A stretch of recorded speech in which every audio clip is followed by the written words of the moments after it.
Io l'unica cosa che chiederò al nuovo sindaco, chiunque esso sia, che sia una persona onesta e sincera. Basta. Parte da qui il nostro viaggio in via Forcellini, fa tappa in questa zona di Padova. Oggi la nostra rubrica La voce dei quartieri, il tour che stiamo compiendo nella città per capire quali sono i problemi dei padovani.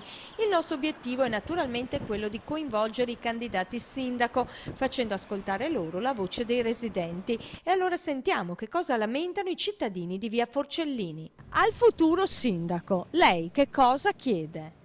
Ma io direi verde e biciclette per la città. Magari guardare un po' le strade per aggiustarle, solo questo.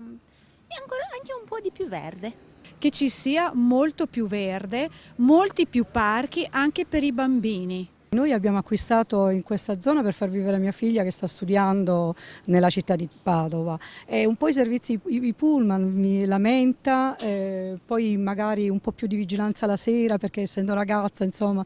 Andrebbe riparato il marciapiede per le biciclette che c'è un sacco di buche. L'importante è i marciapiedi che sono un disastro, ecco, quelli sia andare a piedi che in bicicletta.